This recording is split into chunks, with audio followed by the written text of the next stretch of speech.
오늘 우리에게 주신 말씀은 요한복음입니다. 요한복음 11장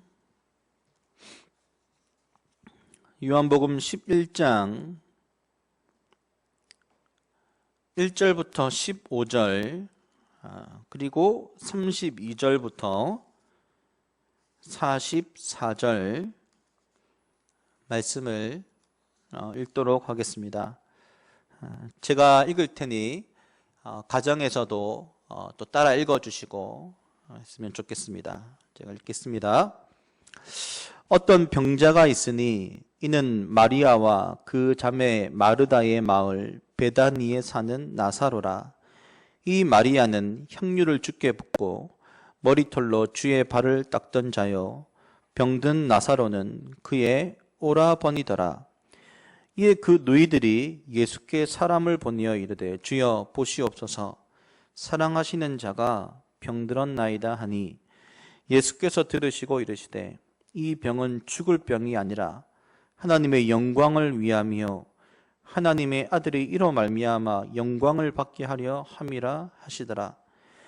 예수께서 본래 마르다와 그 동생과 나사로를 사랑하시더니 나사로가 병들었다 함을 들으시고 그 계시던 곳에 이틀을 더 유하시고 그 후에 제자들에게 이르시되 유대로 다시 가자 하시니 제자들이 말하되 랍비여, 방금도 유대인들이 돌로 치려 하였는데 또 그리로 가시려 하나이까? 예수께서 대답하시되 낮이 12시간이 아니냐?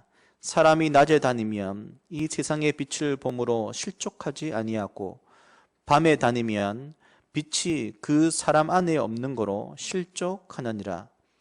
이 말씀을 하신 후에 또 이르시되 우리 친구 나사로가 잠들었도다. 그러나 내가 깨우러 가노라. 제자들이 이르되 주여, 잠들었으면 낫겠나이다 하더라. 예수는 그의 죽음을 가리켜 말씀하신 것이나 그들은 잠들어 쉬는 것을 가리켜 말씀하신 줄 생각하는지라. 이에 예수께서 밝히 이르시되 나사로가 죽었느니라. 내가 거기 있지 아니한 것을 너희를 위하여 기뻐하노니 이는 너희로 믿게 하려 함이라.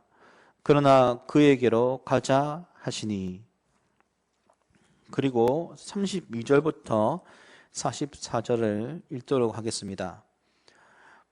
마리아가 예수 계신 곳에 가서 배웠고 그 발 아래 앞에 엎드려 이르되 주께서 여기 계셨더라면 내 오라버니가 죽지 아니하였겠나이다 하더라. 예수께서 그가 우는 것과 또 함께 온 유대인들이 우는 것을 보시고 심령에 비통히 여기시고 불쌍히 여기사 이르시되 그를 어디 두었느냐? 이르되 주여 와서 보옵소서 하니 예수께서 눈물을 흘리시더라. 이에 유대인들이 말하되 보라, 그를 얼마나 사랑하셨는가 하며 그 중에 어떤 이는 말하되 맹인의 눈을 뜨게 한 이 사람이 그 사람은 죽지 않게 할 수 없었더냐 하더라. 이에 예수께서 다시 속으로 비통히 여기시며 무덤에 가시니 무덤이 굴이라 돌로 막았거늘 예수께서 이르시되 돌을 옮겨 놓으라 하시니 그 죽은 자의 누이 마르다가 이르되 주여, 죽은 지가 나흘이 되었음에 벌써 냄새가 나나이다. 예수께서 이르시되 내 말이 내가 믿으면 하나님의 영광을 보리라 하지 아니하였느냐 하시니 돌을 옮겨 놓으니 예수께서 눈을 들어 우러러 보시고 이르시되 아버지여, 내 말을 들으신 것을 감사하나이다. 항상 내 말을 들으시는 줄을 내가 알았나이다. 그러나 이 말씀 하옵는 것은 둘러선 무리를 위함이니 곧 아버지께서 나를 보내신 것을 그들로 믿게 하려 함이니라. 이 말씀을 하시고 큰 소리로 나사로야 나오라 부르시니 죽은 자가 수족을 배로 동인 채로 나오는데 그 얼굴은 수건에 쌓였더라. 예수께서 이르시되 풀어 놓아 다니게 하라 하시니라. 아멘. 이 시간 영광에 이르는 문이라는 제목으로 우리 사랑하는 목사님 말씀 전하시도록 하겠습니다.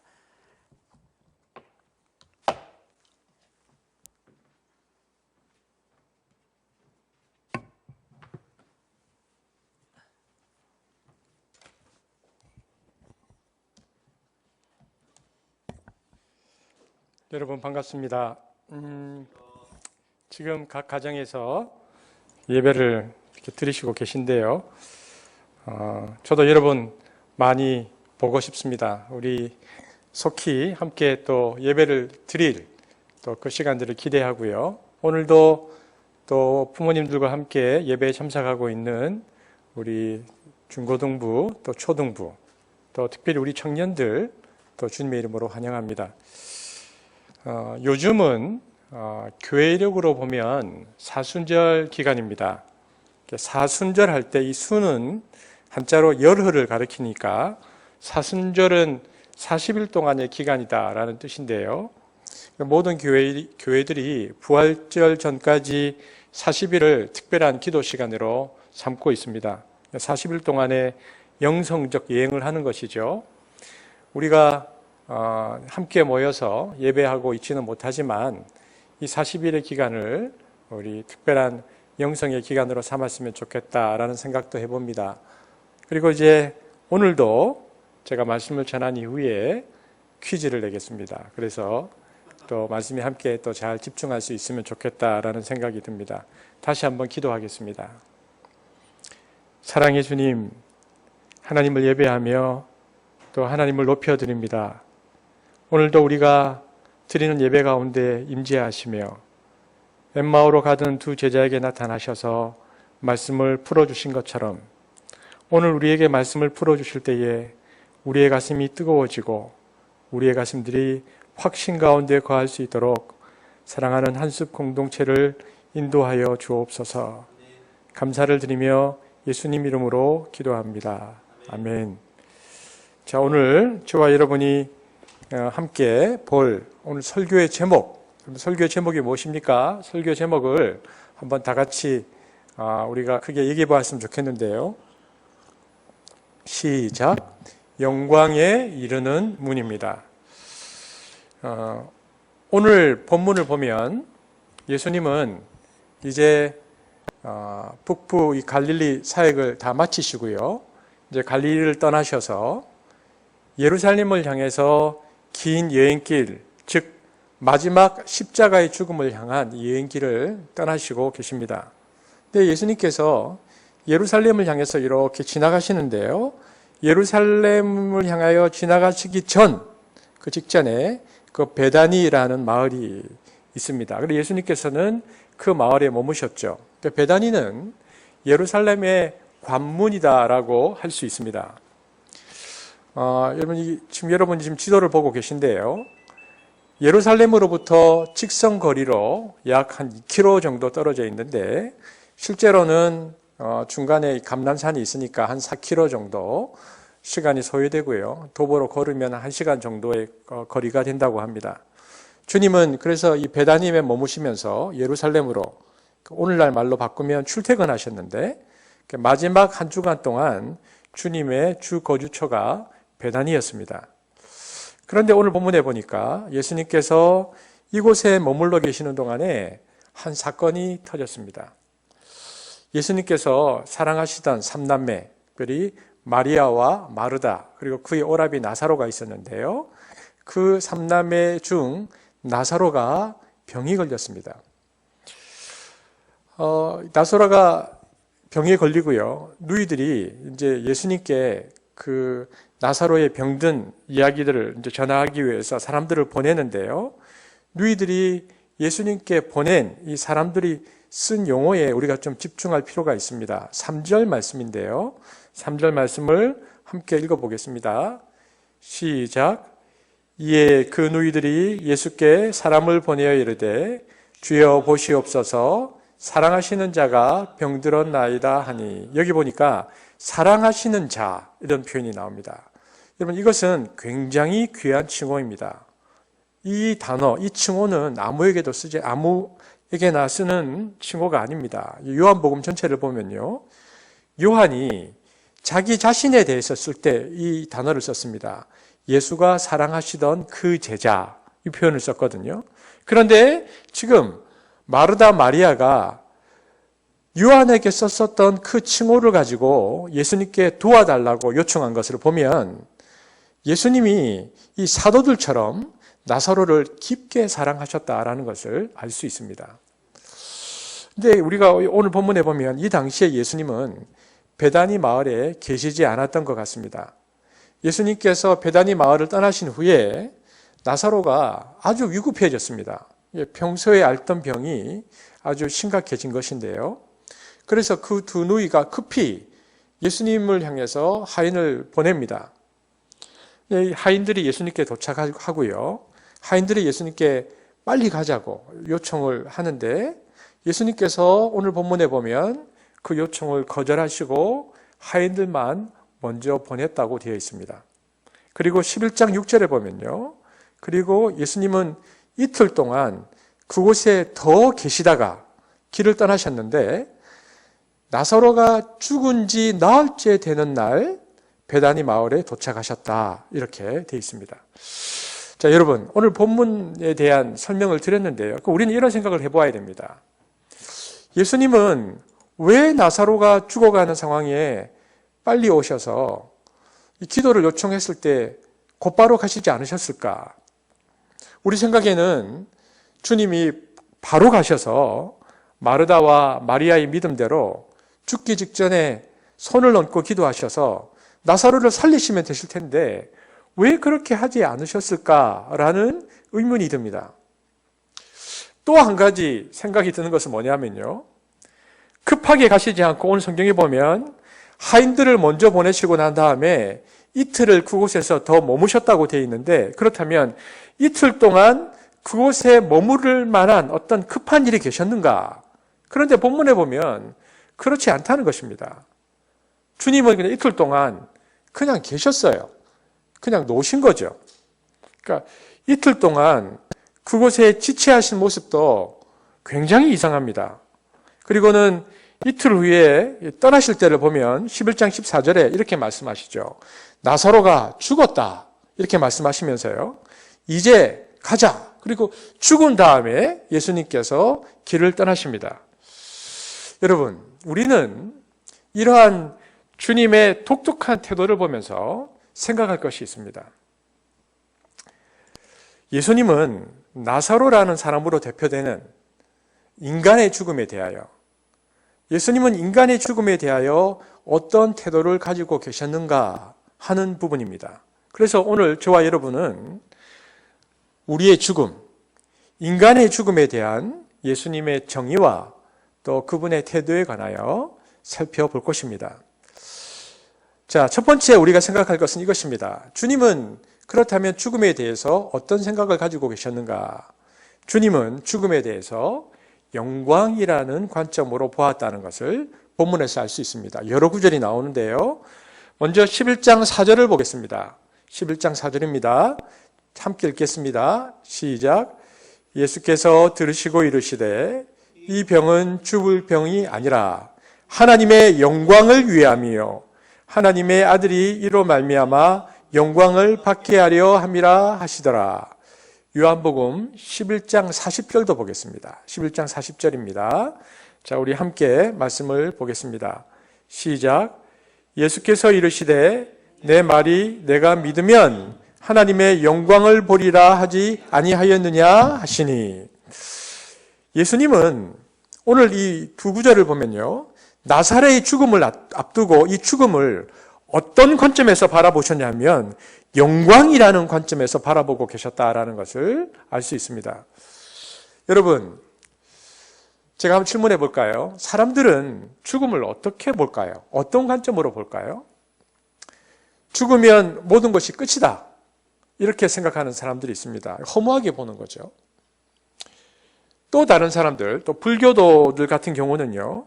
다른 삶으로의 환생으로 가는 길이다. 이렇게 죽음을 보기도 합니다. 윤회설 같은 경우에는 그렇게 생각하는 것입니다. 그러면 대부분의 신앙이 아닌 철학자들은 이 죽음을 어떻게 생각할까요? 철학자들의 생각, 그리고 대부분의 사람들은요, 불가지론, 모르겠다라는 것이 죽음에 대한 정직한 입장입니다. 그래서 우리가 잘 아는 얘기죠. 공자님이 제일 정직하게 말씀하셨죠.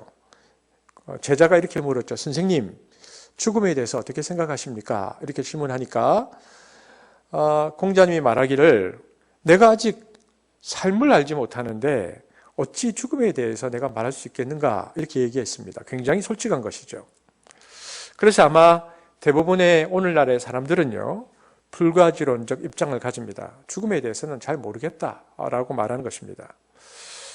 그러나 오늘 예수님을 보십시오. 오늘 예수님은 죽음을 어떻게 보고 있습니까? 깜짝 놀랄 정도의 다른 관점으로 죽음을 보고 계십니다. 그것은 영광이라는 관점입니다. 11장 4절 제가 다시 한번 읽겠습니다. 예수께서 들으시고 이르시되 이 병은 죽을 병이 아니라 하나님의 영광을 위함이요 하나님의 아들이 이로 말미암아 영광을 받게 하려 함이라 하시더라. 여기 보니까 주님은 나사로의 죽음을 내다보시면서 하나님의 영광을 드러내는 죽음이다라고 말씀하시고요. 또 올 구절을 한번 보십시오. 나사로의 죽음을 통해서 누가 또 영광을 드러냅니까? 하나님의 아들이 이로 말미암아 영광을 받게 하려 함이라고 되어 있습니다. 그래서 성부, 성자 하나님의 영광을 위한 죽음 혹은 영광을 위한 질병으로 예수님께서는 보셨다라는 것을 알 수 있습니다. 이것은 인간의 죽음을 하나님의 영광을 드러내는 표적으로 삼켰다는 것입니다. 이 죽음을 하나님의 영광을 드러내는 표적으로 삼겠다는 예수님의 관점, 우리가 이것을 볼 필요가 있습니다. 그렇기 때문에 나사로가 죽었을 때 주님께서 급하게 가지 않으신 것입니다. 주님은 나사로가 죽은 다음에도 이틀을 더 유하시고 출발하셨습니다. 그리고 며칠째 도착하셨죠? 나흘째 도착하셨습니다. 베다니에. 그 왜 나흘일까? 여러분, 의도적입니다. 여러분, 이 당시에 유대인들의 내세관을 우리가 좀 살펴볼 필요가 있습니다. 유대인들의 내세관은요, 이런 생각을 했습니다. 사람이 죽는데 죽고 나서 3일 동안은 그 영이 떠나지 않고 어떻게 하든지 다시 그 몸속으로 들어가려고 애를 쓴다고 생각했습니다. 그래서 이게 주변에 그 가족들이 막 통곡하고 있으면 그렇게 생각한다는 거죠. 아, 내가 죽었구나. 그래서 떠나기 싫어서 계속 그곳에 계속 머물고 있는데 3일 동안 언제 절망하고 떠나는가 하면 이제 시신이 썩어 들어갈 때 영이 이렇게 생각한다는 거죠. 아, 이제는 틀렸다. 내가 이제 저 몸 안으로는 다시 들어갈 수 없겠구나 생각하고 떠난다는 것입니다. 이것이 이제 유대인들의 사고방식이었습니다. 그래서 3일 동안은요, 시신을 동굴 무덤 안에 놔두고 문을 닫지 않습니다. 열어둡니다. 특별한 일이 아니면 무덤을 닫지 않죠. 예수님 같은 경우에는 시체를 누가 훔쳐가거나 부활했다고 거짓 소문 낼까봐 유대인들이 요청해서 문을 돌문으로 닫고 봉인했지만 그 당시 유대인 관습은 그냥 놔두는 것입니다. 그리고는 3일 후에 와서 냄새가 나고 썩은 담이면 이 사람은 이제 더 이상 살아날 가능성이 없다라고 생각하고 그제서야 돌문을 닫는 것이죠. 그 기간이 3일입니다. 주님이 그런데 사흘 만에, 나흘 만에 가셨다는 것은 무엇을 뜻할까요? 완전히 절망할 시간에 가셨다는 것입니다.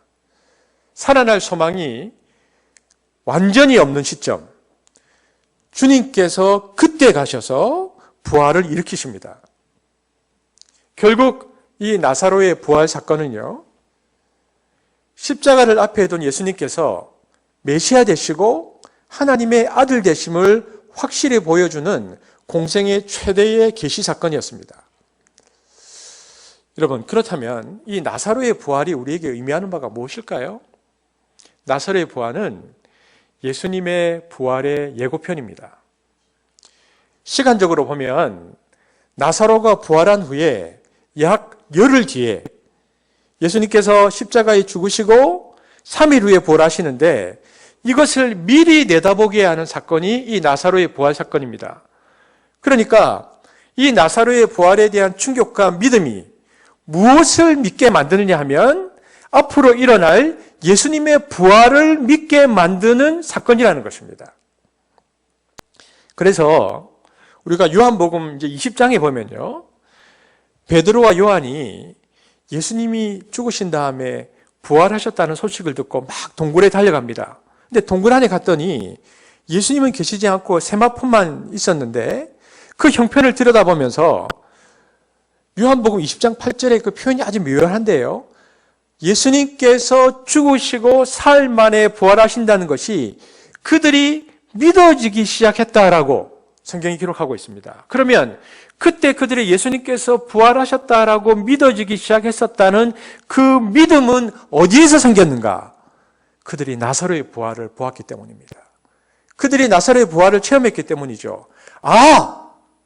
주님께서 나사로를 부활시키셨는데 나사로를 부활시켰던 그 주님이 죽었다가 3일 만에 부활하리라고 하셨던 그 말씀이 생각나면서 그렇다면 우리 주님께서 부활하신 것이겠구나라는 믿음이 생겼다는 것입니다. 그래서 여러분 요한복음에는 요한복음의 이 구조가 7개의 표적으로 이루어져 있는데요.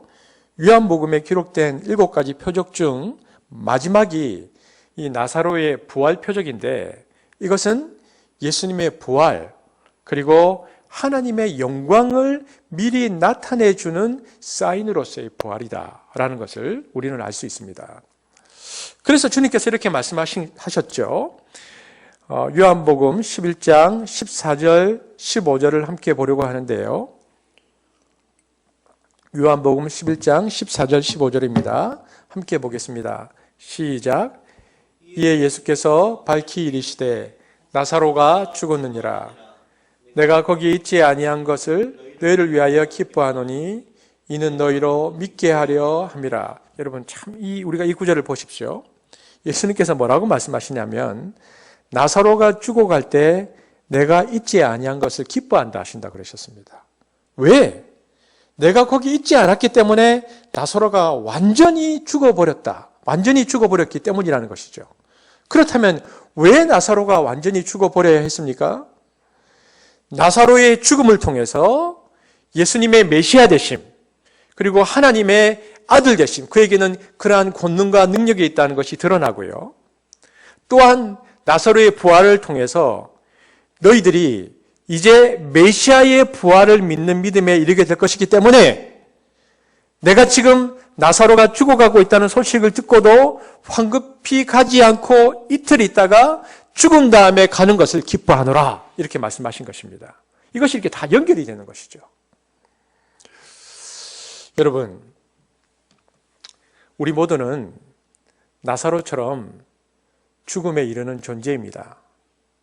여러분, 우리가 죽음에 이르는 과정 속에서 겪게 되는 것이 무엇입니까? 노화, 또 질병 이런 것들이죠. 그래서 노화와 질병과 같은 과정들을 겪으면서 점점 죽음의 문에 우리가 한 발씩 다가갑니다. 그리고 여러분, 오늘 본문을 보면요. 어쩌면 저와 여러분이 죽어갈 때 예수님이 안 오실 수도 있습니다. 그냥 죽도록 내버려 두실지도 모르죠. 오늘 본문이 그랬으니까. 그런데 우리가 여기서 한 가지 생각해야 할 것이 있습니다. 나사로의 죽음, 나사로의 병은 하나님의 영광을 위한 것이다 그랬는데 그렇다면 나사로의 죽음과 나사로의 병만 하나님의 영광을 위한 것인가? 그렇지 않다는 것입니다. 저와 여러분의 죽음도 다 하나님의 영광을 위한 표적입니다. 여러분 왜 그럴까요? 나사로는 예수님에 의해서 미리 부활했지만 저와 여러분도 주님의 재림 때에는 어떤 형태로 죽었든지 간에 다 부활할 것이기 때문입니다. 그러므로 나의 병듦, 또 나의 늙어감, 노화, 이 죽음에 이르는 모든 과정을 저와 여러분이 어떻게 바라보아야 하는가? 마찬가지로 성부 하나님, 성자 하나님의 영광을 위한 하나의 과정으로 우리가 우리의 노화와 죽음을 바라보아야 한다는 것입니다. 그러면 그 영광이 언제 드러나는가? 재림시 우리가 부활할 때 드러날 것입니다. 그러므로 저와 여러분의 죽음 모두도 부활의 표적입니다. 그래서 죽음을 이렇게 표현할 수 있죠. 죽음은 영광에 이르는 문이다. 죽음은 영광으로 가는 길이다. 그렇다면 하나님의 영광, 우리가 이 하나님의 영광이라는 표현을 썼는데요. 하나님의 영광은 여러분 실제적으로 우리에게 어떻게 나타납니까? 이것을 아주 잘 보여주는 내용이 스데반 집사님의 이야기입니다. 성경에 보면 스데반 집사님이 순교당하는 장면이 나옵니다. 돌에 맞아서 순교당하죠. 근데 스데반 집사님이 돌에 맞아서 막 죽어갈 때 그가 어떻게 했는가를 자세히 묘사하고 있는데요. 성경은 그가 죽어가면서 죽음을 바라보고 있었던 것이 아니고 하나님의 영광을 바라보고 있었다라고 말하고 있습니다. 우리 성경을 보겠습니다. 사도행전 7장인데요. 사도행전 7장 55절, 56절 두 절인데 사도행전 7장 55절, 56절 함께 말씀을 보겠습니다. 시작. 스데반이 성령 충만하여 하늘을 우러러 주목하여 예수께서 하나님 우편에 서신 것을 보고 말하되 보라 하늘이 열리고 인자가 하나님 우편에 서신 것을 보노라 한대. 그리고요, 스데반이 하나님의 영광만 본 것이 아니고 스데반의 그 성품도, 스데반 집사님의 성품도 하나님의 성품인 완전한 사랑으로 가득 차서 예수님과 똑같은 말을 하고 있습니다. 사도행전 7장 60절인데요. 한번 같이 읽겠습니다. 시작. 무릎을 꿇고 크게 불러 이르되 주여 이 죄를 그들에게 돌리지 마옵소서, 이 말을 하고 자니라. 예수님께서 십자가에서 뭐라고 하셨죠? 아버지여 저들의 죄를 용서하여 주옵소서. 그런데 예수님과 똑같은 말을 하고 스데반 집사가 죽습니다. 그러면 여러분, 죽으면서 스데반 집사님은 죽음을 본 것이 아니고 하나님의 영광을 보았다고 되어 있는데, 오늘 성경을 다시 한번 보십시오. 사도행전. 죽으면서 스데반 집사님은 하나님의 영광과 함께 무엇을 보았습니까? 또 무엇을 보았습니까? 누구를 보았죠? 예수님을 보았습니다. 근데 하나님 보좌를 바라보게 되는데요. 예수님은 평소에는 어떻게 계십니까?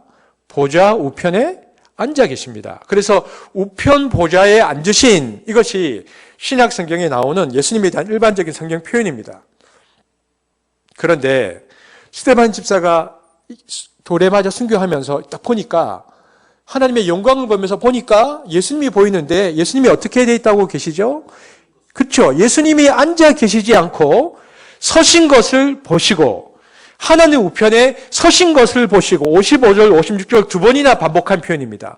예수님이 앉아 계시지 않고 서 계셨다라고 말하고 있습니다. 예수님이 서 계신 것이죠.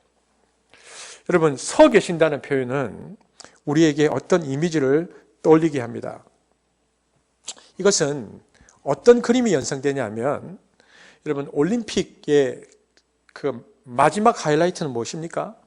마라톤이죠. 근데 마라톤 결승전과 같은 것입니다. 마라톤 결승전 때에 그 관중들이 메인 스타디움에 꽉 있는데, 메인 스타디움에서 관중들이 1등 선수가 이렇게 들어오기를 기다렸다가 1등 선수가 들어올 때 관중들이 다 일어나는 것입니다. 그리고 만약에 들어왔던 그 1등 선수가 자국 선수라면 그 메인 스타디움에 있었던 사람들뿐만 아니라 집에서 TV를 중계하고 보고 있었던 그 나라 사람들도 다 그 자리에 일어서겠죠. 그리고는 그 사람의 이름을 외칠 것입니다. 누구누구 힘내라고. 근데 오늘 성경에 보니까 스데반 집사님에게 똑같은 일이 일어났습니다. 스데반 집사님이 믿음의 선한 싸움을 싸우고 마지막 그 신앙의 스포츠를 막 하는데, 마지막 신앙의 스포츠를 할 때 돌무더기가 막 날아오는 것입니다. 그런데 스데반 집사님이 막 그 돌무더기가 날아올 때에 그 조금도 두려워하지 않고 주님을 향하여 이렇게 고개를 드니까 순간에 하나님의 영광이 나타나는데, 하나님의 영광을 보면서 그 마음속에 자기를 향해서 돌을 던지는 사람들을 향한 증오나 두려움보다는 신앙의 완성 상태인 하나님의 거룩한 상태로 그의 내면이 꽉 차서 저들의 죄를 용서해 달라고 예수님처럼 기도하는 그 영적 승리가 일어나고 있는데요. 그러면서 그가 영적으로 영안이 확 뜨이는데 그의 눈에 뭐가 보이느냐? 메인 스타디움이 보인다는 것입니다. 여러분, 우주에 그 메인 스타디움이 있다는 것을 아십니까? 사도 바울이 이 표현을 썼습니다. 사도 바울이 이와 아주 비슷한 의식을 가졌습니다.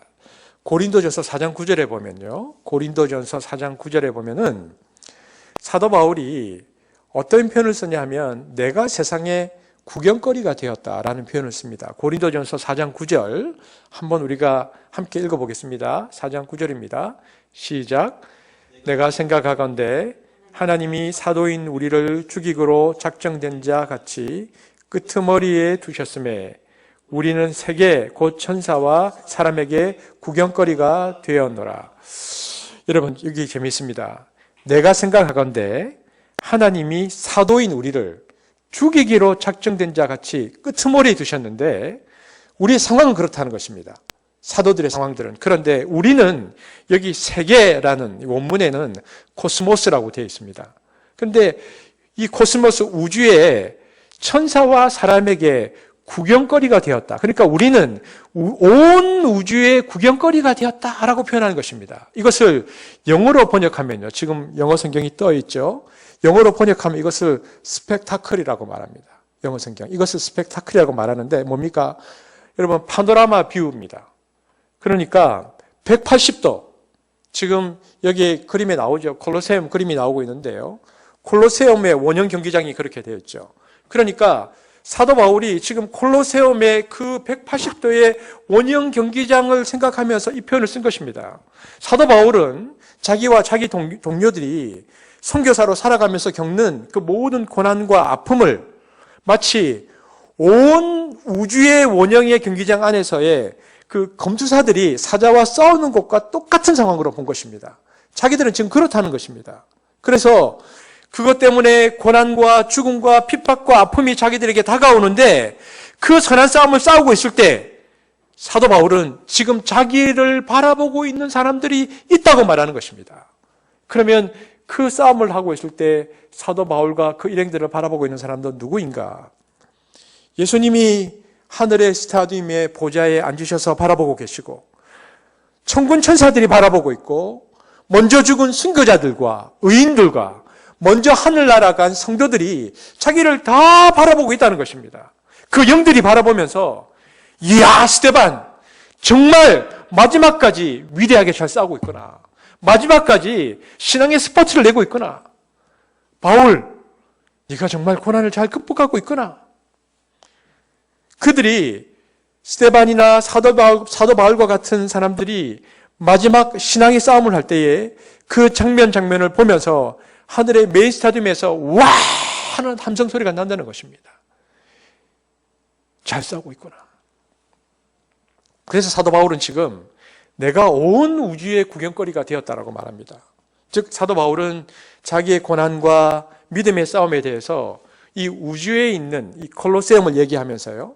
예수님과 천군 천사들과 하늘의 의인들의 시선을 생각하는 거죠. 그들이 지금 나를 바라보고 있다. 이렇게 표현하는 것입니다. 여러분, 저와 여러분도 그리고 저와 여러분의 삶도 그렇게 살아가야 합니다. 지금 내가 부딪히고 있는 여러 가지 어려움과 힘든 일이 있고 그것을 내가 지금 믿음으로 싸우려고 애를 쓰고 있고 눈물로 주님께 기도하고 있는데 여러분 그 장면을 나나 우리 가족만 보는 것이 아니라 또 같이 기도하고 삶을 나누는 토원들만 보는 것이 아니고 예수님이 보고 있고 하늘의 천군 천사들이 보고 있고 먼저 죽은 순교자들과 의인들이 보고 있고 나와 함께 신앙생활을 하다가 먼저 간 성도들이 다 보고 있다는 것을 우리가 알아야 됩니다. 이런 우주의식, 이런 우주의 콜로세움을 의식하면서 그래서 이렇게 생각해야 되는 거죠. 신앙생활 하다가 우리가 믿음이 흔들릴 때도 있죠. 그래서 내가 행위나 흔들려서 이렇게 해볼까 할 때 이 우주의 시선들을 의식하면요. 그건 아닌데? 아니야. 라고 안타까워하는 그들의 탄식 소리를 내가 의식하고 혹은 내가 반대로 이렇게 믿음의 좋은 결정들을 하게 되어지면 맞아! 잘하고 있다라는 그 환호하는 것을 생각하면서 내가 그 시선을 생각하면서 살아가야 하는 것입니다. 스데반 집사님이 마지막 선한 싸움을 하고 신앙의 스포트를 하는 가운데 영적으로 눈이 열려서 예수님이 보였다는 것은 하늘 스타디움에 들어갔다는 것입니다. 메인 스타디움에 들어간 것을 말하고 있습니다. 죽음, 육체의 사망의 순간에 영혼이 막 떠나는데요. 이제 영과 이 육체가 분리되는 이 순간에 스데반 집사가 하늘나라의 메인 스타디움으로 딱 들어가니까 하늘의 메인 스타디움이 보이는데 스데반의 눈에 뭐가 보이는가? 예수님께서 그 자리에서 벌떡 일어나셔서 스데반! 스데반! 외치는 모습이 보이고 온 우주가 스데반을 외치고 있는 것을 그가 보고 들으며 들어갔다는 것입니다. 이것이 영광에 이르면서 들어가는 것입니다. 성경이 우리에게 그것을 표현한 것이죠. 그러므로 우리는 우리 죽음을 어떻게 보아야 할 것인가? 하늘 영광으로 들어가는 문으로 보아야 합니다. 죽기 전에 내가 늙어지고 죽기 전에 병이 오고 또 죽기 전에 또 치명적인 어떤 질병들이 우리에게 왔을 때 내가 죽기 전에 왜 이렇게 고생하나 이렇게 생각하지 말고 내가 이 마지막 싸움을 믿음으로 주님을 바라보면서 달려가면 마지막 숨이 끊어지는 순간에 내 영혼은 영광을 바라보면서 들어간다. 우리가 그것을 알아야 한다는 것이죠. 그래서 믿음의 선한 싸움을 끝까지 하는 것의 소중함을 우리는 알아야 합니다. 벌써 세월이 10여 년이 지났네요.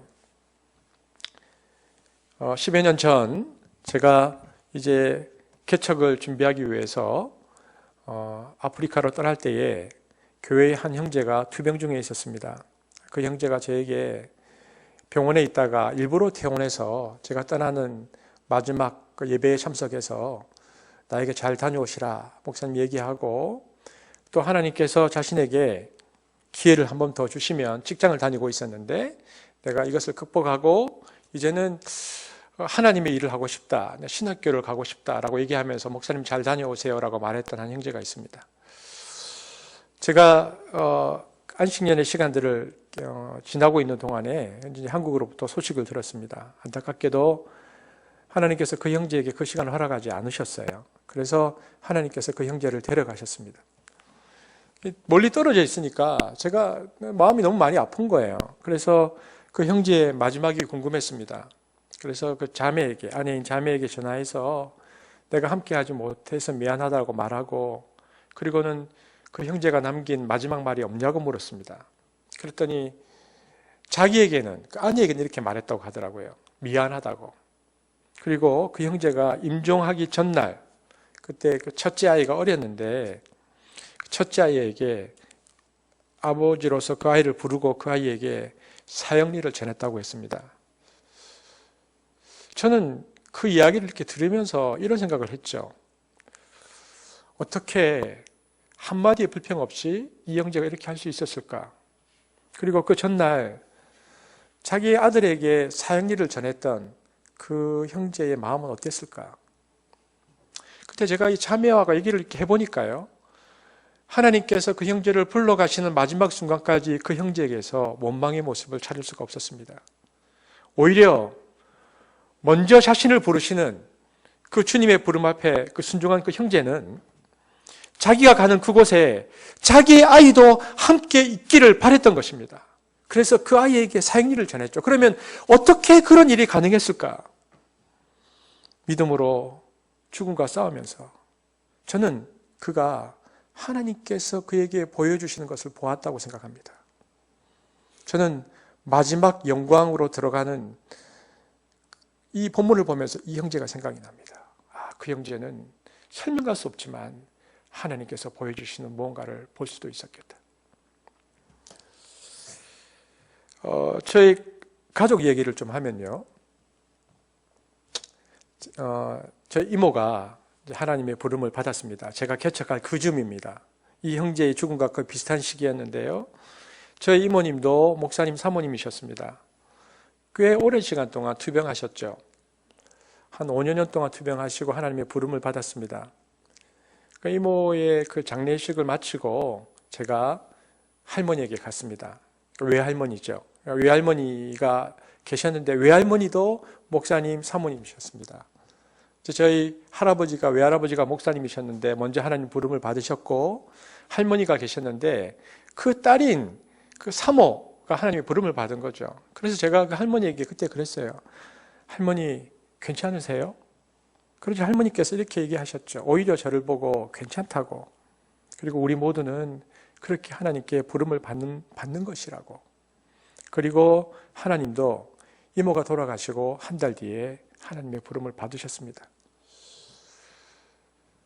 남편인 목사인 남편을 먼저 보내고 딸인 사모를 먼저 보내면서도 또 손자인 제가 왔을 때 저를 마지막 순간까지 다독이셨던 그 할머님이 생각이 납니다. 그분들은 평생 잊을 수 없는 선물을 저에게 주신 분들이죠. 내가 죽음을 어떻게 대해야 하는가? 그리고 죽음 앞에서 내가 어떠한 자세를 가져야 하는가? 주님이 예수님의 사랑하던 제자 나사로를 보면서 이 병은 하나님의 영광을 위한 것이요 성자 예수 그리스도를 위한 영광을 위한 표적이라고 말씀하셨듯이 그러므로 여러분 우리의 병, 우리의 죽음도 동일하게 쓰임받는다라고 하나님께서 지금 우리에게 말씀하고 계시는 것입니다.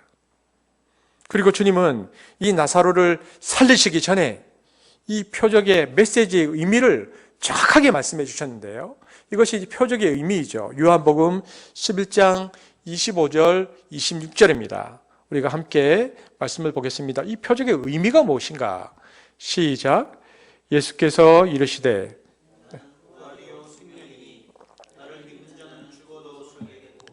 무릇 살아서 나를 믿는 자는 영원히 죽지 아니하리니 이것을 내가 믿느냐. 여러분 보십시오. 예수께서 이르시되 나는 부활이요 생명이다. 나를 믿는 자는 죽어도 살겠고 그리고는 뭐라고 얘기합니까? 무릇 살아서 나를 믿는 자는 영원히 죽지 아니하리니. 여러분 저는 살아서 예수님을 믿었습니다. 그래서 나는 영원히 죽지 않는다는 확신을 가집니다. 본문 말씀 그대로. 그래서 여러분 우리는 육신이 영혼과 잠시 떨어지는 이별을 겪고도 영원히 죽지 않는다는 확신을 가지고 몸을 떠나는 것입니다. 이것이 믿는 자들이 가지는 확신이죠. 그래서 우리가 우리의 육신을 떠나는 순간, 우리의 육신을 벗어나는 그 순간에 저와 여러분은 영광이라는 것을 체험하게 되는 것입니다. 그리고 그 순간 우리는 주님을 만나고 먼저 간 성도들을 만나게 되는 것입니다. 그러므로 우리의 죽음에 나아가는 과정인 질병과 그동안 우리가 겪는 이 모든 힘듦은 하나님께 영광으로 나가는 길이라는 것을 우리는 기억해야 합니다. 저와 여러분이 이런 마음을 가지고 우리 삶을 살아가고 삶의 마지막까지 믿음의 경주를 한다면 우리도 스데반 집사님처럼 하늘 문을 열고 들어가는 영광스러운 과정으로서의 죽음을 체험하게 될 것입니다. 그래서 저는 이런 소망이 있습니다. 여러분, 저와 여러분이 하나님 나라에 대한 말씀들을 계속 보았는데요. 저는 이미 임한 이 현재의 하나님의 나라를 이곳에서 충분히 살다가 마지막 순간 이미 임한 그 하나님 나라의 임재에 충만히 절정에 이르러서 그 영광으로 들어가는 문인 죽임을 통과할 때에 두려움과 혹은 걱정이 아니고 그냥 그 죽음의 문을 통과하면서 내가 영광의 하나님으로 곧바로 들어가고 싶은 열망, 기대가 있는 것입니다.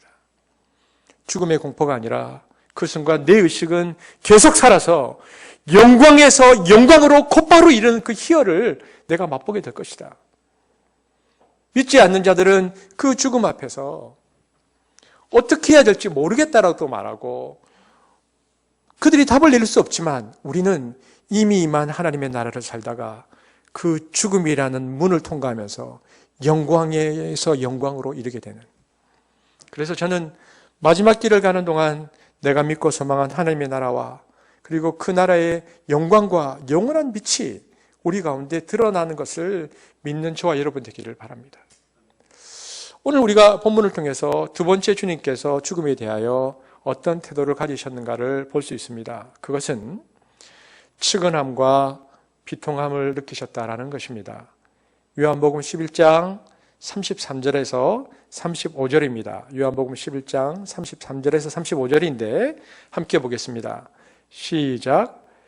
예수께서 그가 우는 것과 또 함께 온 유대인들이 우는 것을 보시고 심령에 비통히 여기시고 불쌍히 여기사 이르시되 그를 어디 두었느냐 이르되 주여 와서 보옵소서 하니 예수께서 눈물을 흘리시더라.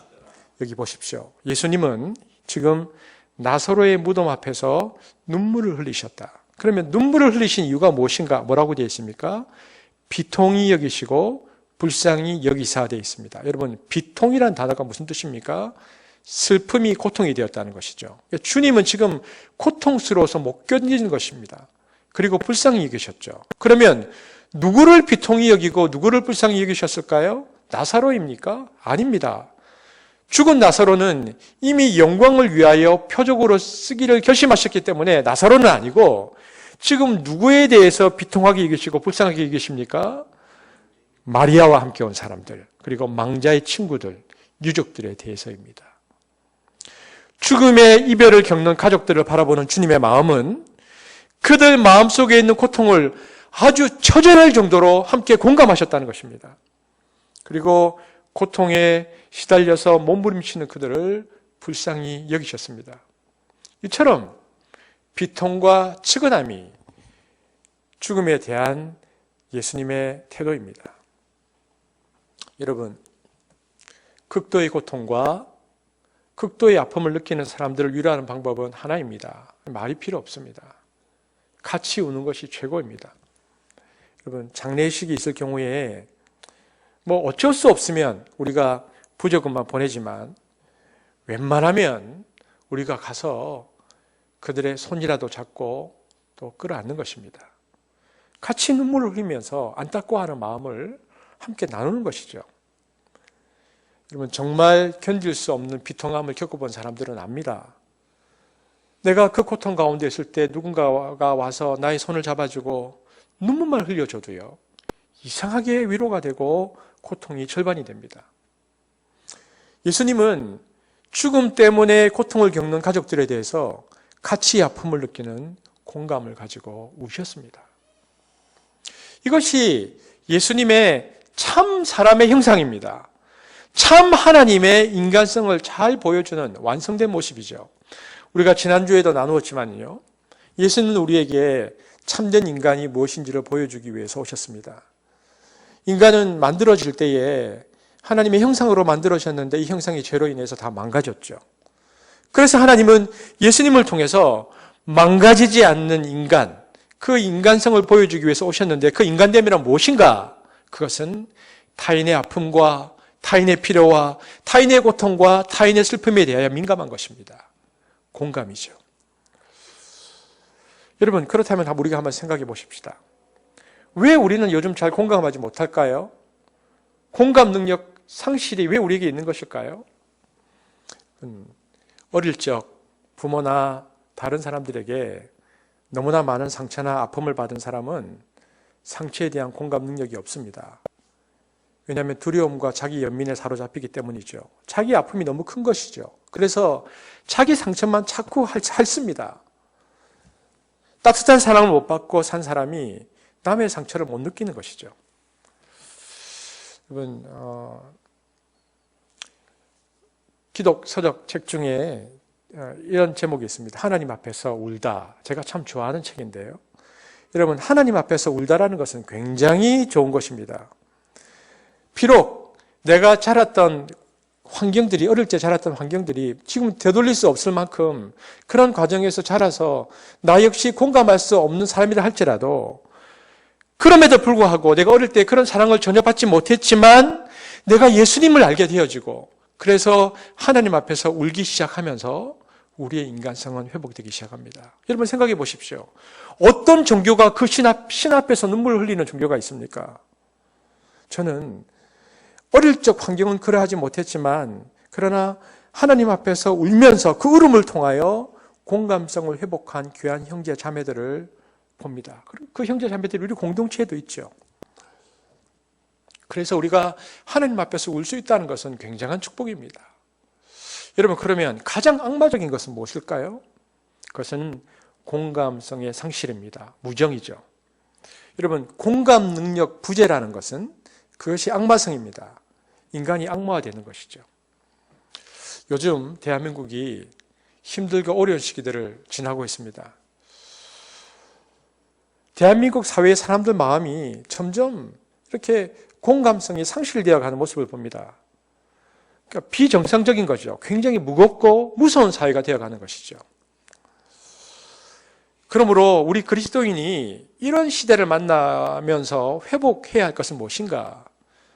인간에 대한 연민, 공감성, 함께 울 수 있는 감성, 이런 것을 그리스도 안에서 회복하는 것이 굉장히 중요합니다. 인간이 가장 하나님을 닮았다는 것이 무엇입니까? 그것은 같이 아파하고 같이 우는 것입니다. 아픔을 어떻게 함께 느낄 수 있는가가 인간성 회복의 모습이죠. 우리가 이 사순절 기간을 지나는 동안에 우리 가운데 회복해야 할 것은 무엇인가? 그리고 이 어려운 시절을 지나면서 우리가 회복해야 할 것은 무엇인가? 인간성의 회복입니다. 인간성의 회복입니다. 우리가 생각할 세 번째는요, 죽음에 대해서 예수님께서 가지시는 세 번째 태도입니다. 이 세 번째 마지막 태도는 예수님께서는 분노하셨다라고 되어 있습니다. 요한복음 11장 36절에서 38절입니다. 죽음에 대한 예수님의 세 번째 태도, 요한복음 11장 36절에서 38절인데요. 함께 보겠습니다. 시작. 이에 유대인들이 말하되 보라 그를 얼마나 사랑하셨는가 하며 그중 어떤 이는 말하되 맹인의 눈을 뜨게 한 이 사람이 그 사람은 죽지 않게 할 수 없었더냐 하더라. 이에 예수께서 다시 속으로 비통히 여기시며 무덤에 가시니 무덤이 구리라 돌로 막았거늘. 여기 보니까 비통히 여기셨다고 했는데 원문은 엠브리마오라는 단어를 썼는데요. 매우 분노하다는 뜻으로 신약 성경에 약 5번 정도 쓰인 동사입니다. 그러니까 예수님은 죽음의 고통을 당한 사람들에게 비통함과 측은함도 여겼지만 동시에 다른 것이 있었습니다. 죽음 앞에서 이런 말을 하는 사람들이 있었어요. 비아냥거린 겁니다. 맹인의 눈을 뜨게 한 사람이 그 사람을 죽지 않게 할 수 없었더냐. 죽음 앞에서 어떤 사람들이 비아냥거린 것입니다. 인간의 비극의 고통을 보고 이렇게 이야기한 거죠. 같이 울지 않고 이거 도대체 누구 탓이야? 이렇게 말해버린다는 것입니다. 고통 앞에서 사람들은, 고통 앞에서 인간들은 종종 이렇게 얘기합니다. 이건 조상 탓이다. 이건 환경 탓이다. 이것은 정치인이나 혹은 세상 사람들 탓이다. 그렇게 막 말하다가 그렇게 함에도 분노가 안 풀리면 뭐라고 말하죠? 이건 하나님 탓이다. 신이 어디 있어? 신이 있으면 어떻게 이런 일이 일어날 수 있어? 그 당시 사람들이 이렇게 말한 것입니다. 네가 메시아야? 메시아면 소경도 눈뜨게 했다면서 왜 이 사람을 못 살려? 비아냥거린 것입니다. 인간의 불행에 대한 어떤 절망감 같은 것들을 남한테 뒤집어 씌우다가 나중에는 누구한테 뒤집어 씌우는가? 하나님한테. 여러분, 이것이 악 중의 악입니다. 그래서 예수님께서는 분노하셨습니다. 이것이 인간의 죄와 불신앙에 대해서 주님이 느끼신 감정입니다. 그런데 무엇보다도 이 분노는요, 그들의 태도뿐만 아니라 근원적인 분노셨는데 이 분노는 성경에 보면 죽음 자체에 대한 분노셨다라는 것을 알 수 있습니다. 예수님은 그 죽음 자체에 대해서 분노하고 계신 것입니다. 그래서 예수님은 사망 권세를 없애기로 작정하십니다. 어떤 방식으로 작정하십니까? 자기 희생입니다. 그래서 십자가에서 스스로 죽으시고 부활하심으로 인간의 모든 절망과 고통의 근원인 사망 권세 자체를 해체시키는 것, 이것이 예수님의 십자가의 사역이었습니다. 여러분, 누군가를 사랑하면 일어나는 현상들에 대해서 우리가 같은 정서를 느끼는 것이 정상이죠. 예수님도 그러하셨습니다. 나사로가 죽었을 때 그 가족들이 느끼는 고통을 함께 느끼시면서도 동시에 예수님은 그 고통을 만들어낸 가장 근원적인 세력인 죄와 불신앙과 사망 자체에 관하여 예수님은 분노하셨습니다. 여기 통분이 여기시건, 옛날 성경이 훨씬 좋은데요. 여기 비통이 개역 한글에는 통분이 여기시건이라고 되어 있습니다. 죽음에 대한 분노이죠. 우리는 이것을 거룩한 분노라고 부릅니다. 사랑의 분노가 가득 차서 죄와 사망의 세력을 없애버리시기 위해서 스스로 사망의 길로 들어가신 예수님, 자기의 죽음으로 사망 자체를 해체시키시려는 예수님. 그래서 주님은 그 결심을 가지시고 그 일이 일어날 것을 미리 나타내는 예고편으로 나사로를 미리 부활시킴으로 오늘 본문에 무엇이라고 말씀하십니까? 39절에 보면 돌무덤을 열어라! 예수의 거룩한 분노가 이 죽음의 문을 열었다라고 말하고 있습니다.